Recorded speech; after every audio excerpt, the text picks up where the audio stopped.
Alright, sorry guys, there has been, not a normal video. There has been a lot of just bad shit. Computer crashed, I did a thing, but the problem is, I've lost a whole bunch of fucking painting videos, and I'm really pissed off. I'm talking about 2 hours of painting videos in 40 minute segments, so 4, 8, 12, 16, yeah. We got 4, 8, 12, one's 30, one's 40, one's, yeah. And, oh man, I literally completed a whole fucking painting and it's gone, but I didn't do it in fucking 2 hours, so each time it's come back, and I'm oh, this is what I did, this is what I did, this is what I did. And instead, I've been doing a bit of writing.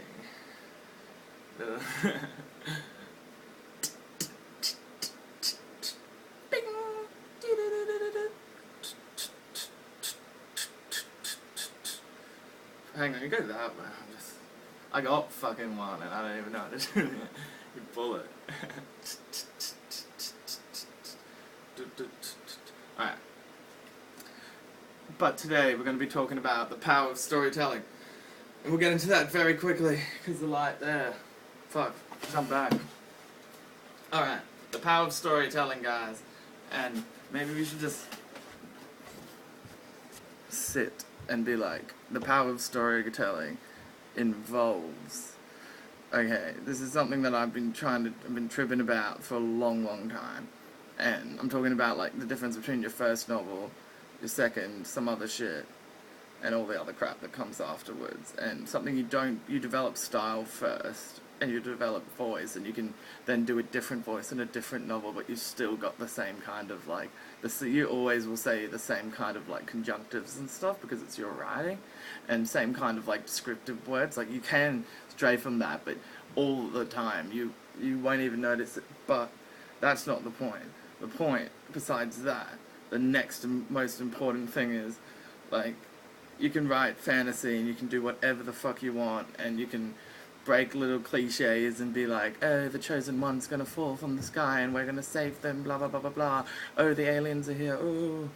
I've done that, and it was shit. And, oh, still not done. 3.5 books of that shit, and they're all fucking massive. I'm just having a bit of a freak out, writing existential crisis. But right now I'm doing this one about this crazy author guy who's in the year 2050 and he's fucking ridiculous, 13 kids, he's fucking mental, the wives want to put him in jail, the ex-wives, all this crazy crap. And the thing that I found that made his story, him feel more like a real character, was when he was put into unrealistic situations, and when he's put into the unrealistic situation, it shows you his true self, and his true self is really caring and all that shit, but he's self on this level is he's just I'm drunk all the time, I hate everyone, blah blah blah blah blah blah blah. And then when he's put into these crazy situations, turns out to be a really nice dude and everything, and it's just the pressure of all the ex-wives and the kids just being cunts to him and all that shit, and nobody wants to talk to him, and it's just we want to take your money, and that's his whole little kind of spinny spiral into fucking weirdness. But what makes things feel real when you don't, a book will always feel less real when you spend the whole time just going, oh, we go to school, yes, these are all our little teenage problems, and it's perfect, and it shows everything what it would be or what it's like to be in an office, and then it's just the office drama. Yeah, that's cool, but it never feels real. It feels just someone's interpretation. And a book you probably don't know of, and it's called He Died with a Falafel in His Hand by John Birmingham, who was a Brisbane writer, and it's about people in share houses, and it goes from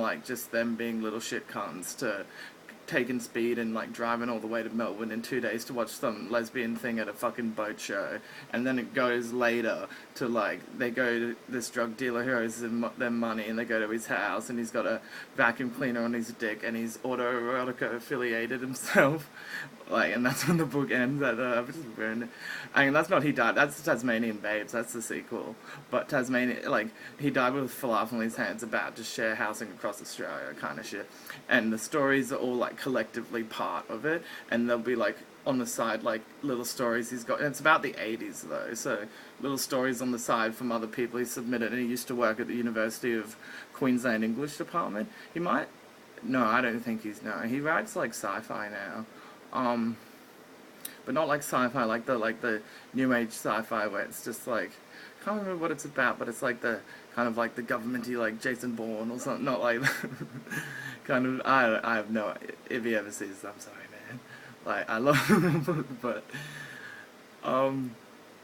and it's the realistic situation with unrealistic potential, and that's it, dudes. Like, that's the hardest thing to get into in writing. And then when you finally got to that, then it's all like, well, your chances of like doing this, is it good? No one's gonna care, all that stuff. You gotta just realize after a while, like, I don't give a shit if I get published or not. I don't give a shit, like, full stop at all about any of the shit. Like, I just do it. Like, and I don't know, it's one of those things that's like, literally like when you say to like artists, like, oh, how much money have you made? And they're just like, fucking $20, man. I've spent more on resources than I've made. But so writing's the exact same. It's like I've got money, I've spent more time, like a lot more time on this than like anything I've gained from it, besides the fact that I've gained the knowledge of understanding how to tell stories. And that's it, kids. Just a bit of a highlight. There will be more, and we are coming back eventually. In the next fucking, we're gonna go to like maybe twice a week, 3 times a week, because I was so bummed out by that shit. And we're gonna do a bit more writing videos, a bit more everything, and I'm not gonna fucking blink the whole time. Catch you later, loose gators.